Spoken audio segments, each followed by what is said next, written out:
ಹರಿರ್ವಿದಧ್ಯಾತ್ಮ ಸರ್ವರಕ್ಷಾ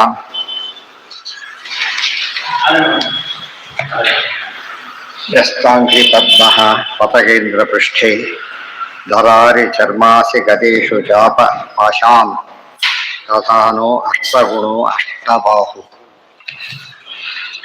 ಜರೇಶು ಮಾಂ ರಕ್ಷತು ತಸ್ಯ ಮೂರ್ತಿಃ ಯಾದೋ ಗಣೇಭ್ಯೋ ವರುಣಸ್ಯ ಪಾಶಾತ್ ಸ್ಥಳೇ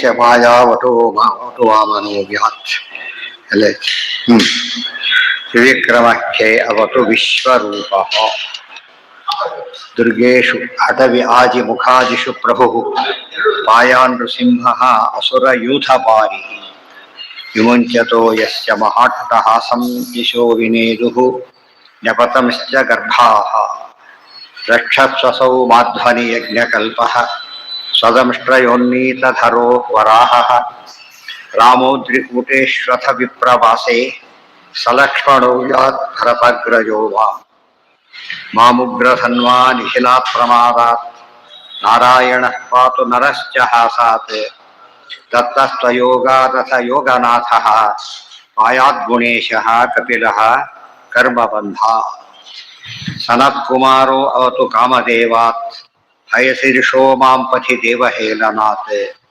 ದೇವರ್ಷಿವರ್ಯಃ ಪುರುಷಾಂತರಾರ್ಚನಾತ್ ಕೂರ್ಮೋ ಹರಿರ್ಮಾಂ ನಿರಯಾದಶೇಷಾತ್ ಧನ್ವಂತರಿರ್ಭಗವಾನ್ ಮಾತ್ ಪಾತು ಅಪಥ್ಯಾತ್ ದ್ವಂದ್ವಾದ್ ಭಯಾತ್ ವೃಷಭೋ ನಿರ್ಜಿತಾತ್ಮ ಯಜ್ಞಶ್ಚ ಲೋಕಾದುತ ತತ್ವೃತಾನ್ನೋ ಬಲೋ ಗಣಾತ್ ಕ್ರೋಧವಶಾತ್ ಅಹೀಂದ್ರಃ ದ್ವೈಪಾಯನೋ ಭಗವಾನ್ ಸಂಪ್ರಮೋಹ ಅಲ್ಲಿ ಒಂದು ಅಪ್ರಬೋಧ ಅಂತ ಒಂದು ಪಾಠ, ಸಂಪ್ರಮೋಹ ಅಂತ ಇನ್ನೊಂದು ಪಾಠ. ಬುದ್ಧಸ್ತು ಅಖಂಡ ಗಣಾತ್ ಪ್ರಮಾದ ಅದೇ ಆಗ್ಬೇಕು. ದ್ವೈಪಾಯನೋ ಭಗವಾನ್ ಸಂಪ್ರಮೋಹ ಸಂ ಅಂದ್ರೆ ಭಗವಂತನ ಬಗ್ಗೆ ತಪ್ಪು ತಿಳುವಳಿಕೆ ಬರದಂತೆ ಯಾರು ಕಾಪಾಡಬೇಕು? ವೇದವ್ಯಾಸರು ಶ್ರೀಹರಿ ಪಾಲಿಸಬೇಕು. ದ್ವೈಪಾಯನೋ ಭಗವಾನ್ ಸಂಪ್ರಮೋಹ. ಇನ್ನೊಂದು ಅಪ್ರಬೋಧ. ಪ್ರಬೋಧ ಜ್ಞಾನ, ಅಪ್ರಬೋಧ ಜ್ಞಾನವಿಲ್ಲದಿರಬೇಕು. ಅಜ್ಞಾನ ಮತ್ತು ಮಿಥ್ಯಾಜ್ಞಾನ ಎರಡನ್ನೂ ಕೂಡ ಏನಂತ ಕರೀತಾರೆ? ಅಪ್ರಬೋಧ ಅಂತಾನೆ ಕರೀತಾರೆ. ಅಪ್ರಬೋಧಾತ್ ಸಂಪ್ರಮೋಹ, ಆವಿಷಯಕ ಪ್ರಬೋಧಾತ್ ಸಂವಿಷಯಕ ಮೋಹ. ಬುದ್ಧಸ್ತು ಪಾಖಂಡ ಗಣಾತ್ ಪ್ರಮಾದಾತ್. ಬುದ್ಧ ರೂಪಿ ಪರಮಾತ್ಮ ಪಾಖಂಡ ಗುಂಪಿದೆಯಲ್ಲ, ಆ ಪ್ರಮಾದವಾಗದಂತೆ ನೋಡ್ಕೊಳ್ಬೇಕು. ಪಾಖಂಡರು ಅಂದ್ರೆ ಯಾರು? ಅವೈದಿಕ ವೇದ ಒಪ್ಪಿಯೋ ತಪ್ಪು ಹೇಳೋರು ಬೇರೆ, ವೇದವಾದಿಗಳವರು. ಪಾಖಂಡಿಗಳು ವೇದವನ್ನೇ ಒಪ್ಪದೇ ಇರತಕ್ಕಂಥವ್ರು. ಅದನ್ನೇ ಹೇಳ್ತಿರೋದು. ಅದಕ್ಕೋಸ್ಕರನೇ ಯಾರ ಅಲ್ಲಿ ಎಲ್ಲ ಸೇರ್ತಾರೆ. ಅದರೊಳಗೆ ಇದೇನು ಅಂದ್ರೆ ಅವೈದಿಕರು, ವೇದ ವಿರೋಧಿಗಳು. ಸಾಂಖ್ಯಾದಿಗಳು ಅವೈದಿಕರಲ್ಲ, ವೇದವಾದಿಗಳು. ಅದು ವೇದದ ಅಪರೆಂಟ್ ಮೀನಿಂಗ್ ಹೋಗ್ತಾರೆ ಹೊರತು ಡೀಪಾಗಿ ನೋಡೋದು. ಎಲ್ಲರೂ ಅದಕ್ಕೆ ಸೇರ್ತಾರೆ. ಎಲ್ಲರೂ ವೇದ ಒಪ್ಪೋರು ಅವರೆಲ್ಲ ಕೂಡ. ಇವರಿಬ್ಬರೇ ನಾಸ್ತಿಕರನ್ನು ಬಿಟ್ಟುಬಿಟ್ರೆ ನಾಸ್ತಿಕರು ಯಾವುದೋ ಒಪ್ಪೋದಿಲ್ಲ. ವೇದ ಒಪ್ಪದೇ ಇರತಕ್ಕಂಥವ್ರು ವೇದ ವಿರೋಧಿಗಳಾದವ್ರು ಇಬ್ಬರೇ, ಬೌದ್ಧರು ಮತ್ತು ಜೈನರು. ಅಲ್ಲ, ವೇದ ಒಪ್ಪಿಯೂ ಕೂಡ ಪ್ರಚ್ಛನ್ನ ಬೌದ್ಧರು. ಆ ಅರ್ಥದಲ್ಲಿ ಪ್ರಚ್ಛನ್ನ ಬೌದ್ಧರು. ಅರ್ಥ ಆಯ್ತಲ್ಲ? ಯಾರು? ಅದೇ ಹೇಳಿ, ಬೌದ್ಧರು ಜೈನರು. ಅನಂತರ ಆ ಮತವನ್ನೇ ರೂಪಾಂತರದಿಂದ ಒಪ್ಪಿಕೊಂಡವರು ಅಷ್ಟೇ. ರೂಪಾಂತರ ಅಂದ್ರು ಒಂದೇ, ಪ್ರಚ್ಛನ್ನ ಅಂದ್ರು ಒಂದೇ. ಮಾಂಕೇಶವು ಅಷ್ಟಾಯ್ತು. ಕಲ್ಕಿ ಅಂದ್ರೆ ಇದೆಲ್ಲ ಕವಚ. ಅಜ್ಞಾನಕ್ಕೊಳಗಾಗೋದು, ಮಿಥ್ಯಾಜ್ಞಾನಕ್ಕೊಳಗಾಗೋದು ಸಹಜ. ಅದು ಭಗವದ್ ರೂಪದ ಚಿಂತನೆ. ಯಾವುದೋ ಈ ರೂಪ ಚಿಂತನೆ ಮಾಡಿದರೆ ಏನು ಬರೋದಿಲ್ಲ, ಬುದ್ಧ ರೂಪದ ಚಿಂತನೆ ಅಂತ ಅಂತ ಅಪಾಯ ಬರೋದಿಲ್ಲ. ಆಮೇಲೆ ವೇದವ್ಯಾಸ ರೂಪದ ಚಿಂತನೆಯ ಫಲ ಇದೆ, ಗೊತ್ತಾಯ್ತಾ? ಅದೇ ಅಜ್ಞಾನ, ವಿಪರೀತ ಜ್ಞಾನ, ಮಿಥ್ಯಾಜ್ಞಾನ ಎರಡು ಒಂದೇ. ಅಜ್ಞಾನ ಅಂದ್ರೆ ಜ್ಞಾನ ಇಲ್ಲದಿರುವಿಕೆ, ಸಂಶಯ ಇನ್ನೊಂದು, ಅದೋ ಇದೋ. ವಿಪರ್ಯ ಮಿಥ್ಯಾಜ್ಞಾನ ಅಂದ್ರೆ ಆಪೋಸಿಟ್, ಎಕ್ಸಾಕ್ಟ್ಲಿ ಆಪೋಸಿಟ್. ಕತ್ಲೆ ಬೆಳಕು ಇದ್ದಾಗ ಆ ಮೂರು ನಮ್ಗೆ ಅಪಾಯನೇ. ಅಜ್ಞಾನನೂ ಅಪಾಯ, ಸಂಶಯನೂ ಅಪಾಯ, ಮಿಥ್ಯಾ ಜ್ಞಾನವೂ ಅಪಾಯ. ಆ ಮೂರು ಕೂಡ ಮೋಹ ಸಂಪ್ರಮೋಹ ಶಬ್ದಕ್ಕೆ ಮೂರು ಅರ್ಥ, ಮತ್ತು ಅಪ್ರಬೋಧ ಶಬ್ದಕ್ಕೆ ಮೂರು ಅರ್ಥ ಆಗುತ್ತೆ. ಬುದ್ಧಸ್ತು ಪಾಖಂಡ ಗಣಾತ್ ಪಾಖಂಡ ಗಣ ಈ ಪದ ಸ್ವಾರಸ್ಯವಾದ ಪದ. ಇವತ್ತು ಫಾರಿನರ್ಸ್ ಇದ್ದಾರೆ, ವೇದ ಹೋಗ್ತಾರೆ ಅವರು, ಅವರೆಲ್ಲ ಗುಂಪಿ ಸೇರ್ಕೊಂಡು ಹೋಗ್ತಾರೆ. ಒಂದು ವಾದ ಇದೆ, ಆಚಾರ್ಯರು ವೇದವ್ಯಾಸರು ಇಷ್ಟೆಲ್ಲ ಖಂಡನೆ ಮಾಡಿದ್ರು, ಪಾಶ್ಚಾತ್ಯ ಮತದಲ್ಲಿ ಖಂಡನೆ ಮಾಡಲೇ ಇಲ್ಲ ಅಂತ ಒಂದು ವಾದ ಇದೆ. ಉತ್ತರ ಅದೇ, ಪಾಖಂಡ ವೇದ ಅವರೆಲ್ಲ ಎಂದೂ ವೇದ ಒಪ್ಪೋದಿಲ್ಲ. ಅವರು ಜನರಲ್ ಸ್ಕ್ರಿಪ್ಚರೇ ಒಪ್ಪೋದಿಲ್ಲ, ಅವ್ರು ಒಪ್ಪಿದ ಸ್ಕ್ರಿಪ್ಚರ್ ನಾವು ಒಪ್ಪೋದಿಲ್ಲ. ಆದ್ರಿಂದಾಗಿನೇ ಅವ್ರು ವೇದ ಒಪ್ಪೋದಿಲ್ಲ ಅಂತ. ವೇದ ಒಪ್ಪದೆ ಒಂದು ಗುಣ ಸಾಕದು, ಏನ್ ಸಾಕು? ಪಾಖಂಡ ಅನ್ಸ್ಕೊಳ್ಬೇಕು. ಆದ್ರಿಂದ ಅವೆಲ್ಲ ಪಾಖಂಡ ಮತಗಳಾದ್ರಿಂದ ಸಮಸ್ಯೆ ಬರೋದೇ. ಅವ್ರು ವಿಮರ್ಶೆ ಆಗಿಲ್ಲ ಅಂತ ತಿಳಿಬಾರದು, ಅಥವಾ ಅವ್ರಿಗೆ ಗೊತ್ತಿದ್ದಿಲ್ಲ ಅಂತ ತಿಳಿಬಾರದು. ಹಾಗಂತ ಹೃದಯ ಗೊತ್ತಿದ್ದಿಲ್ಲ ಅದಕ್ಕೆ ಖಂಡನೆ ಮಾಡಲಿಲ್ಲ ಅಲ್ಲ, ಅಥವಾ ಖಂಡನೆ ಮಾಡಲಿಲ್ಲ ಆದ್ರಿಂದ ನಾನು ಒಪ್ಪುವುದು, ಹೀಗೆಲ್ಲ ಅಲ್ಲ. ಅಥವಾ ಇದನ್ನು ಸೇರಿದ್ರಿಂದ ಮತ್ತೆ ಖಂಡನೆ ಮಾಡಬೇಕಾಗಿಲ್ಲ.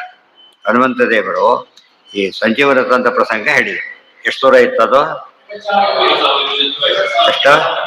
50,000 ಯೋಜನೆ ದೂರ ಹೋಗುವ 50,000 ಯೋಜನೆ ಬರಬೇಕು, ಆ ಕಥೆ ಹೇಳಿದರು. ಅದು ವಾಯುಸ್ಥಿತಿ ಸರಿಯಾಗೋದೆ. ಸುಂದರಕಾಂಡ ಹೇಳೇ ಇಲ್ಲ, ವಾಯುಸ್ಥಿತಿಯಲ್ಲಿ ಸುಂದರಕಾಂಡನೇ ಬಂದಿಲ್ಲ. ಇಷ್ಟು ದೊಡ್ಡದು ಹೇಳೋದು ಹೇಳಬೇಕಾಗಿಲ್ಲ.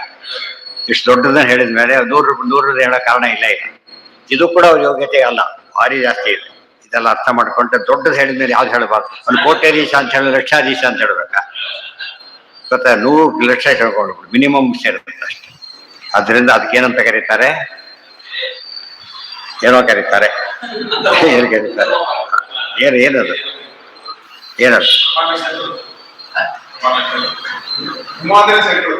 ಎಲ್ಲಿ ಯಾವ್ದು? ಸಂಭವ. ಸಂಭವ ಗೊತ್ತಾಯ್ತು. ಬಹುಲ ಜ್ಞಾನಿ ಅಲ್ಪಜ್ಞಾನಂ ಸಂಭವ. ಹೆಚ್ಚಿದೆ ಅಂತ ಹೇಳಿದಾಗ ಕಡಿಮೆ ಇದೆ ಅಂತ ಹೇಳಬೇಕಾಗಿಲ್ಲ, ಅಂಡರ್ಸ್ಟುಡ್. MSc ಆಗಿದೆ, SSLC ಆಗಿದ್ದಾರೆ ಅಂತ ಕೇಳಿದಾಗ ನಮ್ಗೆ ಇದೆಲ್ಲ ಸುಲಭವಾಗಿ ಅರ್ಥ ಆಗುತ್ತೆ. ಅದಾಗದ್ರೆ ಮುಂದಕ್ಕೆ ಹೋಗ್ಲಿಕ್ಕೆ ಬರೋದಿಲ್ಲ, ಅದರಿಂದ ಹೇಳಬೇಕಾಗಿಲ್ಲ.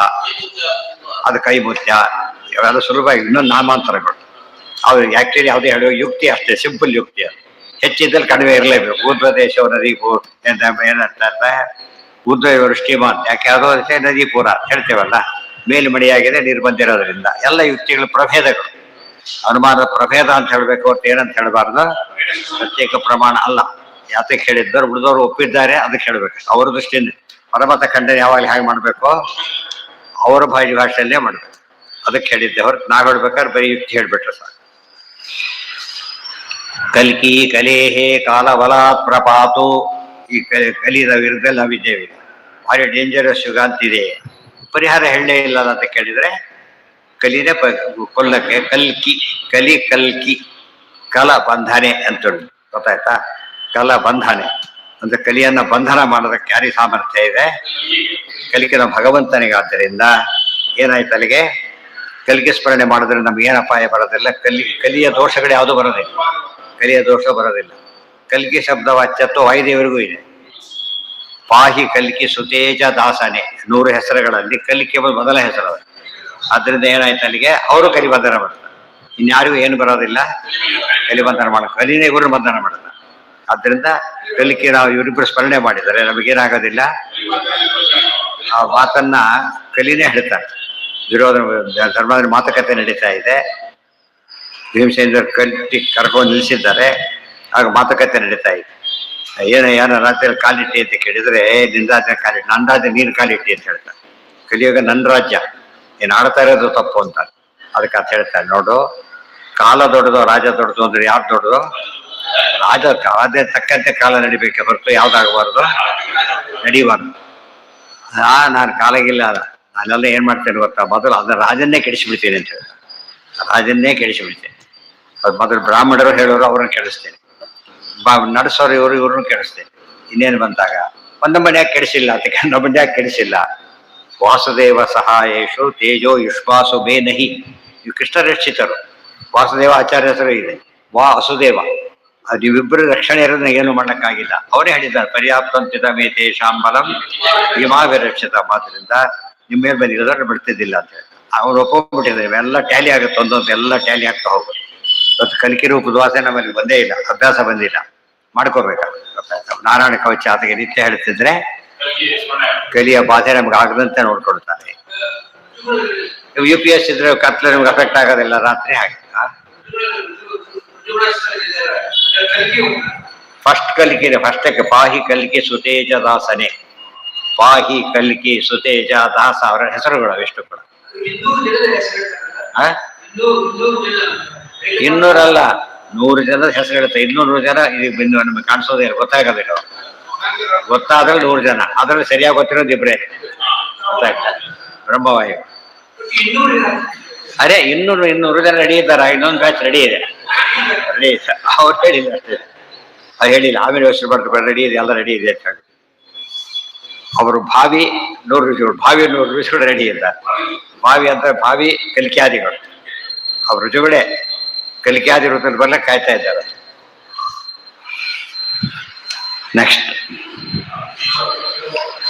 ಇದಿಷ್ಟು ಯಾತಕ್ಕೆ ಹೇಳಿದ್ದು, ಕಲ್ಕಿ ನಾಮ ಸ್ಮರಣೆ ಮಾಡಿ ಎಲ್ಲ ಒತ್ತಿ ಹೇಳ್ತಾ ಇದ್ದಾರೆ. ಕಲ್ಕಿ ಕಲೇಹೇ ಕಾಲಮಲ. ಕಾಲಮಲ ಅಂದ್ರೇನು? ದೋಷ. ಮಲ ಅಂದ್ರೆ ದೋಷ. ಕಾಲಮಲದಿಂದ ನಮ್ಮನ್ನು ಪಾರ ಮಾಡಿ ಮಾತು ಬಂದಿದೆ. ದ್ವಾದಶ ಸ್ತೋತ್ರದಲ್ಲಿ ಹೇಳ್ತಾರೆ. ಏನಂತ ಬಂದಿದೆ ದ್ವಾದಶ ಸ್ತೋತ್ರ. ಕಲಿಮಲ ಹುತವಃ ಸುಭಗ ಮಹೋತ್ಸವ ಶರಣದ ಕಲ್ಕೀಶ ಹೇ ಭವಮಗ ಶರಣ. ಗೊತ್ತಾಯ್ತಾ? ಕಲಿಮಲ ಹುತವಃ ಸುಭಗ ಮಹೋತ್ಸವ ಶರಣದ ಕಲ್ಕೀಶ ಹೇ ಭವಮಮ ಶರಣ. ಆದ್ದರಿಂದ ಶರಣ ನೀನೇ ಗತಿ ಆಗಬೇಕು. ಯಾರು ನೀನು? ಕಲಿಮಲ ಹುತವಃ, ಕಲಿಯ ದೋಷ ಸುಟ್ಟಾಗ್ತಕ್ಕಂಥ ಹುತವಃ. ಹುತವಃ ಅಂದ್ರೆ ಏನು?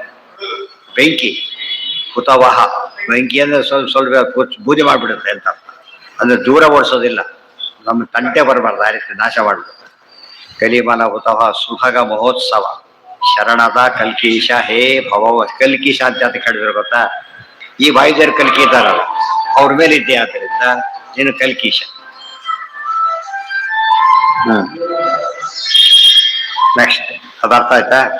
ಕಲ್ಕಿ ಕಲೆ ಕಾಲ ಬಲಾತ್ರ ಪಾತು ಬುದ್ಧ ಮುಂದೆ ಧರ್ಮಾವನಾಯವರು ಕೃತಾವತಾರ. ಯಾವ ರೂಪ? ಧರ್ಮಾವನಾಯವರು ಎಲ್ಲದಕ್ಕೂ ಕಾಮನ್. ಧರ್ಮದ ಸಂರಕ್ಷಣೆಗೋಸ್ಕರವಾಗಿ ಅವತಾರ ಮಾಡತಕ್ಕಂತಹ ಅಂತ ಹೇಳಿದ್ರೆ, ಎಲ್ಲ ಅವತಾರಗಳು ಮಾಡೋದು ಯಾತಕ್ಕೋಸ್ಕರ? ಧರ್ಮ ಸಂಸ್ಥಾಪನಾರ್ಥಾಯ ಸಂಭವಾಮಿ ಯುಗೇ. ಎಲ್ಲಾ ರೂಪಗಳು ನಮ್ಮನ್ನು ಪಾಲಿಸಲಿ ಅಂತೇಳಿ ಇದು ಒಂದು ಭಾಗ ಮುಗಿತು. ಅನೇಕ ಬಗೆ ಬಗೆಯ ಆಪತ್ತುಗಳಿಂದ ಪರಿಹಾರ ಮಾಡೋದನ್ನ ಕೇಳಿಕೊಂಡು ಈಗ ರೂಪಗಳು ಕಾಲದಲ್ಲಿ ಮಾಂ ಕೇಶವೋ ಗದಯ ಪ್ರಾತರವ್ಯ. ಮಾಂ ಕೇಶವ ಗದಯ ಪ್ರಾತರವ್ಯ. ಪ್ರಾತಃ ಕಾಲದಲ್ಲಿ ಮಾಂ ನನ್ನನ್ನ, ಕೇಶವ ಕೇಶವ ರೂಪಿಯಾದ ಶ್ರೀಹರಿ, ಗದಯ ಗದಾಪಾಣಿಯಾಗಿ ನಮ್ಮನ್ನು ಏನ್ ಮಾಡ್ಬೇಕು? ರಕ್ಷಿಸ್ಬೇಕು. ಪ್ರಾತಃ ಕಾಲದಲ್ಲಿ ಕೇಶವ ಅಂತ ಶುರುವಾಯಿತು. ಆಮೇಲೆ ಗೋವಿಂದ ಆಸಂಗವ ಆತ್ತರೇಣು. ಗೋವಿಂದ ಆಸಂಗವ ಆತ್ತರೇಣು. ಸಂಗವ ಕಾಲ ನಮ್ಮಲ್ಲಿ ಕಾಲ ಪ್ರಾತಃ ಕಾಲ, ಮಧ್ಯಾಹ್ನ ಕಾಲ, ಮೂರ ಗೊತ್ತಿರೋದು. ಇನ್ನೊಂದು ಕಾಲ ಇದೆ ಸಂಗವ ಕಾಲ ಅಂತಿದೆ. ಸಂಗವ ಕಾಲ ಅಂದ್ರೇನು? ಈ ಪ್ರಾತಃ ಕಾಲ ಕಳೆದಿರ್ಬೇಕು, ಮಧ್ಯಾಹ್ನ ಬಂದಿರಬಾರ್ದು. ಆ ಕಾಲಕ್ಕೆ ಸಂಗವ ಕಾಲ ಅಂತ ಕರೀತಾರೆ. 12 ಮಧ್ಯಾಹ್ನ, ಅದಕ್ಕಿಂತ ಮುಂಚಿಂದು ಪ್ರಾತಃ ಕಾಲ ಕಳೆದಿರ್ಬೇಕು. ಅದಕ್ಕೆ ಯಾವ ಕಾಲ? ಸಂಗವ ಕಾಲ. ಸಂಜೆ ಬೇರೆ, ಸಂಗವ ಸಂಜೆ ಪೂರ್ತಿ ಬೇರೆ. ಸಾಯಂಕಾಲದ ಬೆಳಗಿನ ಮಧ್ಯಾಹ್ನಕ್ಕಿಂತ ಮುಂಚೆ ಬರೋ ಕಾಲ ಆ ಸಂಗವ. ಸಂಗವದಿಂದ ಪ್ರಾರಂಭ ಮಾಡಿ ಕೇಶವ ಈ ರೂಪ ಯಾವ್ದೀಗ? ಆಸಂಗವ ಆತ್ತರೇಣು ಗೋವಿಂದ. ಕೃಷ್ಣ ಗೋವಿಂದ ಕೃಷ್ಣ ರೂಪದ ಶ್ರೀಹರಿ ನಮ್ಮನ್ನು. ಅದಕ್ಕೆ ಆತ್ತ ವೇಣುಗಾನ ವಿಶಾರದನಾದ ಕೃಷ್ಣ ನಮ್ಮನ್ನು ಪಾಲಿಸಲಿ. ನಾರಾಯಣ ಪಾತು ಸದಾತ್ತ ಶಕ್ತಿ ಮಾಧ್ಯಂದಿನೇ ವಿಷ್ಣುರರೀಂದ್ರ ಪಾಣಿ. ನಾರಾಯಣ ಪಾತು ಸದಾ ಆತ್ತ ಶಕ್ತಿ ಮಧ್ಯಂದಿನೇ. ನಾರಾಯಣನು ಮಧ್ಯಾಹ್ನ ಕಾಲದಲ್ಲಿ ನಾರಾಯಣ ನಮ್ಮನ್ನ ಪಾಲಿಸ. ವಿಷ್ಣು ಅರೀಂದ್ರ ಪಾಣಿ ದೇವ. ಅತ್ಯಾರು ವಿಷ್ಣುನೇ ಹೌದು, ಚಕ್ರಪಾಣಿಯೂ ಹೌದು. ಅಧಿಷ್ಠಾತ ಅನ್ವಯ. ದೇವೋ ಅಪರಾಹ್ಣೆ. ಅಪರಾಹ್ನ ಅಂದ್ರೆ ಯಾವುದು? ಅಪರಾಹ್ನ ಮಧ್ಯಾಹ್ನ ಕಡಿಬೇಕು, ಸಂಜೆ ಬಂದಿಲ್ಲ. ಆ ಕಾಲಕ್ಕೆ ಏನಂತಾರೆ? ಅಪರಾಹ್ನ ಕಾಲ. ಅದಕ್ಕೆ ಕಾಲಕ್ಕೆ 5 ಮುಖ ಇದೆ ಅಂತ ಹೇಳಿ. ಕಾಲಕ್ಕೆ 5 ಮುಖ ಇದೆ. ಪ್ರಾತಃ ಕಾಲ, ಸಂಗಮ ಕಾಲ, ಮಧ್ಯಾಹ್ನ ಕಾಲ, ಅಪರಾಹ್ನ ಕಾಲ, ಸಾಯಂಕಾಲ. ಇನ್ನು ಅನೇಕ ಬೇರೆ ರೀತಿಯಲ್ಲಿ ಹೇಳಕ್ ಬರುತ್ತೆ. ಇದೊಂದು ಕಾಲ. ಇಷ್ಟಲ್ಲೂ ದೇವರು ಕಾಪಾಡಬೇಕು. ಅಂದ್ರೆ ಕಾಲ ನಿಯಾಮಕನಾದ್ರಿಂದ ಪರಮಾತ್ಮ ಕಾಪಾಡ್ತಾರೆ. ಇಲ್ಲಿ ಹೋದ್ರೆ ಕಾಲ ಡ್ಯಾಮಿನೇಟ್ ಆಗುತ್ತೆ. ಕಾಲಕ್ಕೆ ಮುಖ್ಯವಾಗಿ ದುರ್ಗಾದೇವಿ ಯಮಾನ ದೇವತೆ.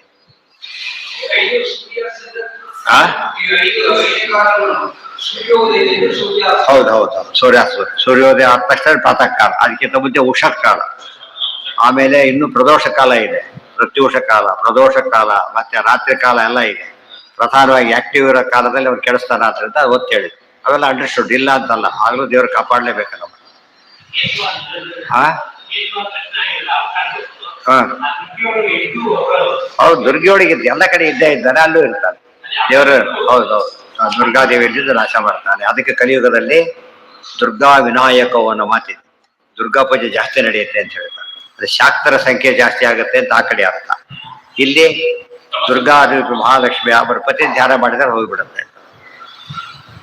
ಮುಂದೆ ಮಾಂಕೇಶವೋ ಗದಯ ಪ್ರಾತರವ್ಯಾತ್ ಗೋವಿಂದ ಆಸಂಗವ ಗದಯಾನ ಪದ ಇದೆ. ಗದೆ ಶಬ್ದಕ್ಕೆ ಏನಂತ ಅರ್ಥ? ವಾಯುದೇವರು ಅಂತ ಅರ್ಥ. ಆದ್ರಿಂದ ವಾಯುದೇವರ ಗದಾಪಾಣಿಯಾಗಿ ವಾಯುದೇವರನ್ನ ಕೈಲಿ ಹಿಡ್ಕೊಂಡು ಬರಲಿ. ಈ ಪ್ರಾತಃ ಕಾಲ ಇದೆ, ಅದಕ್ಕೆ ವಾಯುದೇವರು ಮಧ್ವಾಚಾರ್ಯ ಕಳಿಸಿದ್ದಾರೆ. ಈ ಕಾಲದಲ್ಲಿ ಯಾಕೆ ಬಂದಿದ್ದಾರೆ ಅಂದ್ರೆ ಪ್ರಾತಃ ಕಾಲದ ಅವ್ರು ಕಾಪಾಡಬೇಕು ಅಂತ ಹೇಳಿದ್ರಿಂದ ಗದಾಪಾಣಿಯಾದ ಕೇಶವ. ಕೇಶವನ ಗದೆ ಇದೆಯೇ ಇಲ್ವೋ? ಶಂಖಚಕ್ರ ಗದಾಪದ್ಮ ಇರಲೇಬೇಕು 24 ರೂಪಕ್ಕಾದ್ರೆ. ಇದು ವಿಶೇಷವಾಗಿ ಗದೆ ಗೊತ್ತು ಕೊಟ್ಟು, ಅದಕ್ಕೆ ಸರ್ವಜ್ಞ ಮನ್ಯ ಮನವೇಕ್ಷ ಸಕಾರ್ಯವೇನೆ ಅದು ಇದರಲ್ಲಿ ಮದುವೆ ಸೇರಿಸ್ಕೊಂಡು ಹೋಗುದು. ಇವೆಲ್ಲ ನೋಡಿದಾಗ ಒಂದ್ ಕಡೆ ಅರ್ಥ ಹೇಳೋದೆಲ್ಲ ಒಂದ್ ಕಡೆ ಎಲ್ಲ ಟ್ಯಾಲಿ ಆಗ್ತಾ ಹೋಗುದು. ಇದು ಶಾಸ್ತ್ರದ ವಿಶೇಷತೆ. ಇವಾಗ ಕಷ್ಟಪಟ್ಟು ಅರ್ಥ ಮಾಡ್ಬೇಕಾಗಿಲ್ಲ, ಬೇರೆ ಕಡೆ ಸಬ್ಸ್ಟ್ಯೂಟ್ ಮಾಡ್ಬೇಕಷ್ಟೇ. ಬೇರೆ ಕಡೆ ಹೇಳಿರ್ತಾರಲ್ಲ, ಸಬ್ಸ್ಟ್ಯೂಟ್ ಮಾಡ್ಕೊಂಡು ಆನ್ಸರ್ ಸಿಕ್ಬಿಟ್ಟ. ನಾರಾಯಣ ವಾಂ ಕೇಶವೋ ಗದಯಾ ಪ್ರಾತರವ್ಯಾತ್ ಗೋವಿಂದ ಸಂಗವ ಆತ್ತವೇಣು ನಾರಾಯಣ ಪಾತು ಸಮಾಪ್ತ ಶಕ್ತಿ ಮಧ್ಯಂದಿನೇ ವಿಷ್ಣುರರೀಂದ್ರ ಮಧ್ಯಂದಲ್ಲಿ ಹಾಕಬೇಕು, ಗಾಯತ್ರಿ ಜಪ ಮಾಡಬೇಕು. ಅಲ್ಲಿ ಜಯ ಸದಾ ಸವಿತೃಮಂಡಲ ಮಧ್ಯವರ್ತಿ ನಾರಾಯಣ. ಸೊ ನಾರಾಯಣ ಕಾಲ ಮಧ್ಯಂದಿನೇ. ವಿಷ್ಣುರ ಅರೀಂದ್ರ ಅಂದ್ರೆ ಚಕ್ರಪಾಣಿಯಾದಂಥ ಕೃಷ್ಣ. ದೇವೋ ಅಪರಾಹ್ಣೆ ಮಧುಃ ಉಗ್ರತನ್ವಾ ಸಾಯಂ ತ್ರಿಧಾಮಾವತು ಮಾಧವೋ ಮಾಂ ದೋಷೇ ಹೃಷಿಕೇಶ ಭೂತಾರ್ಧರಾತ್ರೇ ನಿಶೀಥ ಏಕೋ ಅವತು ಪದ್ಮನಾಭಃ. ದೇವಃ ಅಪರಾಹ್ಣೆ ಮಧುಸೂದನ, ಕೇಶವನಾರಾಯಣ ಮಧುಸೂದನ ಪರಿವ್ಯಾತ ಪರ ಗೋವಿಂದನೂ ಆಯ್ತಾಗಿದೆ. ದೇವೋ ಅಪರಾಹ್ಣೆ ಮಧುಸೂದನ ಪರಮಾತ್ಮ ನಮ್ಮನ್ನು ಅಪರಾಹ್ನ ಕಾಲದಲ್ಲಿ ಕಾಪಾಡಬೇಕು. ಉಗ್ರಧನ್ವ, ಯಾಕೆ ಧನುರ್ಪಾಣಿಯಾಗಿ ಕಾಪಾಡಬೇಕು. ಆಮೇಲೆ ಸಾಯಂ ತ್ರಿಧಾಮ ಅವತ್ತು ಮಾಧವೋ ಸಾಯಂಕಾಲದಲ್ಲಿ ತ್ರಿಧಾಮ ಎಂಬ ಹೆಸರಿನ ಮಾಧವ ರೂಪಿ ಪರಮಾತ್ಮ ನಮ್ಮನ್ನ ಪಾಲಿಸಲಿ. ಇದೇ ಕವಚ. ಎಲ್ಲ ಆಪತ್ತುಗಳು, ಎಲ್ಲ ಕಾಲಗಳು, ಎಲ್ಲದರಲ್ಲೂ ನಮ್ಮ ದೇವರು ಕಾಪಾಡಬೇಕು ಅಂತ ಅರ್ಥ. ಯಾವ ಕಾಲದಲ್ಲೂ ನಮಗೇನಿಲ್ಲ, ದೇವ್ರು ಬಿಟ್ಟಿರಲಿಕ್ಕಾಗೋದಿಲ್ಲ. ಈ ಕಾಲದಲ್ಲಿ ಆಫೀಸ್ ಕೆಲಸ ಮುಗಿತೀನಿ, ಆಫೀಸ್ ತಂಟೆ ಇಲ್ಲ ಅಂತ ಹೇಳಾಗಿಲ್ಲ. ಆ ರೀತಿ ಇಲ್ಲಿ ಹೇಳಾಗಿಲ್ಲ. ಗೊತ್ತಾಯ್ತಾ? ಹೇಳಿಲ್ಲ, ಮಧ್ಯಾಹ್ನ ಆಗತ್ತೆ, ಇನ್ನು ಸಂಜೆ ಆಗಿಲ್ಲ, ಅದಿಷ್ಟು ಅಪರಾಹ್ನ.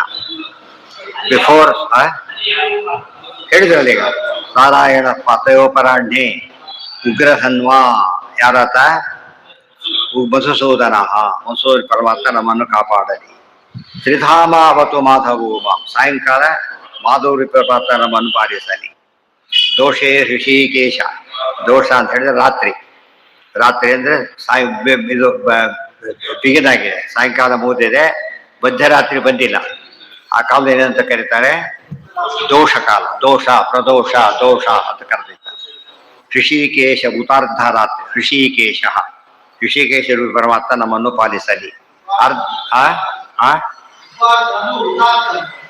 ಎಲ್ಲಿದೆ? ಉತ ಅರ್ಧರಾತ್ರಿ. ಉತ ಅಂಬದು ಅವೇ ತೆಗೆದುಬಿಡ್ಬೇಕು ಕಡೆಗೆ. ಅರ್ಧರಾತ್ರದಲ್ಲಿ, ಅರ್ಧರಾತ್ರಿ ನಿಶೀಥ ಅಂತಾನು ಕರೀತಾರೆ. ಎಲ್ಲಿ ಬಂದಿದೆ ಅದು? ನಿಶೀಥ ಎಲ್ಲಿದೆ? ಮದುವೆ ಎಲ್ಲಿದೆ? ಪದ ಏನಿದೆ? ನಿಶೀಥ ಅಂದ್ರೆ ನಿಶೀಥ ಅಂತೂ ಅರ್ಧರಾತ್ರಂಶ. ಕರೆಕ್ಟ್ ಮಧ್ಯಾಹ್ನ ಆಗೋ ಅರ್ಧರಾತ್ರಿ ಆಗಿ ನಿಶೀಥ. ಆ ಕಾಲಕ್ಕೆ ಕೃಷ್ಣಾವತಾರ ಆಗಿದೆ. ಆ ಕಾಲಕ್ಕಾಗಿರೋದ್ರಿಂದ ಆಗ್ಲೇ ಅರ್ಘ್ಯ ಕೊಡ್ಬೇಕ. ನಿಶೀಥೆ ಏಕೋ ಅವತು ಪದ್ಮನಾಭ, ಪರಮಾತ್ಮ ರೂಪಿ ಪರಮಾತ್ಮ ಸ್ವತಃ ಏಕಾದ್ರೆ ಸ್ವತಂತ್ರ, ಎಲ್ಲವೂ ಕಾಮನ್ ಸೇರಿಸ್ಕೋಬೇಕು ಸರ್. ಏಕ ಅಂತ ಹೇಳಿ ಪದ್ಮನಾಭ ರೂಪಿ ಪರಮಾತ್ಮ ನಮ್ಮನ್ನು ಪಾಲಿಸಲಿ. ಪದ್ಮನಾಭ ಮಲಗಿರೋ ರೂಪ, ಅದ್ರ ಅಷ್ಟೊತ್ತಿಗೆ ಇದೆ, ಬೇಡ ಅಂದ್ರೆ ಸ್ವಲ್ಪ ಅಲ್ಲಿ ಮಲಗಿರ್ತಾನೆ. ಪದ್ಮನಾಭ ಅದಿಷ್ಟು ಮುಗಿತಲ್ಲ. ದೇವೋ ಅಪರಾಹ್ಣೆ ಮಧುಃ ಉಗ್ರಧನ್ವಾ ಸಾಯಂ ತ್ರಿಧಾಮ ಅವತು ಮಾಧವೋ ಮಾಂ ದೋಷೇ ಋಷಿಕೇಶ ಉತ ಅರ್ಧರಾತ್ರೆ ನಿಶೀಥ ಏಕೋ ಅವತು ಪದ್ಮನಾಭ. ಏಕಾಂದ್ರೆ ಇವೆಲ್ಲವೂ ಒಂದೇ, ಒಬ್ಬನೇ ಪರಮಾತ್ಮ, ಬೇರೆ ಬೇರೆ ಅಲ್ಲ ಅಂತ ತಿಳ್ಕೋಬಾರ್ದು. ಇವೆಲ್ಲ ಕೂಡ ಒಬ್ಬನೇ ಪರಮಾತ್ಮ, ಬೇರೆ ಬೇರೆ ಅಲ್ಲ ಅಂತ ಯಾವ ಕಾಲಕ್ಕೂ ತಪ್ಪು ತಿಳಿಬಾರ್ದು. ಶ್ರೀವತ್ಸ ಲಕ್ಷ್ಮ ಅಪರರಾತ್ರ ಈಶಃ ಪ್ರತ್ಯೂಷ ಈಶೋ ಅಶಿಧರೋ ಜನಾರ್ದನ ದಾಮೋದರೋ ಅವ್ಯಾತನು ಸಂಧ್ಯಂ ಪ್ರಭಾತೆ ವಿಷ್ಣು ಶ್ರೀಮಾನ್ ಭಗವಾನ್ ಕಾಲಮೂರ್ತಿ. ಶ್ರೀವತ್ಸ ಲಕ್ಷ್ಮ ಅಪರರಾತ್ರ ಈಶಃ. ಅಪರರಾತ್ರ ಎಲ್ಲಿಂದ? ಅರ್ಧರಾತ್ರಿ ಆದ್ಮೇಲೆ. ಅಪರಾಹ್ನ ಇದ್ದಾಗ ಅಪರರಾತ್ರ, ಮಧ್ಯಾಹ್ನ ಆಗಿದ್ದಲ್ಲ ಅಪರಾಹ್ನ ಆಮೇಲಿಂದ. ಆ ನಿಶೀಥ ಆಗಿದ್ದಲ್ಲ ಅರ್ಧರಾತ್ರ. ಏನಂತ ಈಗ ಅಪರರಾತ್ರ, ಅಪರಾಹ್ನ ಅಪರರಾತ್ರ. ಈಶಃ ಪ್ರತ್ಯೂಷ. ಶ್ರೀವತ್ಸ ಲಕ್ಷ್ಮ ಈಶಃ, ಶ್ರೀವತ್ಸಧಾರಿಯಾದಂಥ ಶ್ರೀ ಲಕ್ಷ್ಮೀಶ ನಮ್ಮನ್ನು ಪಾಲಿಸಲಿ. ಅಶಿಧರೋ ಜನಾರ್ದನ ಪ್ರತ್ಯೂಷ. ಪ್ರತ್ಯೂಷ ಅಂದ್ರೇನು? ಇನ್ನು ಬೆಳಗಿಗೆ ಮುಂಚೆ ಸವನ ಪ್ರದೋಷ ಅಂತೀವಲ್ಲ, ಸೂರ್ಯ ಮುಳುಗಿದ್ದಾನೆ, ಇನ್ನು ಕತ್ಲಾಗಿಲ್ಲ, ಅದೇನದು ಪ್ರದೋಷ. ಸೂರ್ಯ ಹುಟ್ಟಿದ್ದಾನೆ, ಇನ್ನು ಬಂದಿಲ್ಲ, ಅರುಣೋದಯ ಆಗಿದೆ, ಇನ್ನು ಸೂರ್ಯೋದಯ ಆಗಿಲ್ಲ. ಅದಕ್ಕೇನಂತ ಕರಿಬೇಕು ಅಂದ್ರೆ ಆಫ್ಟರ್ ಸನ್ಸೆಟ್, ಬಿಫೋರ್ ಸನ್ರೈಸ್ ಇದೆ. ಆ ಕಾಲಕ್ಕೆ ಏನಂತ ಕರೀತಾರೆ?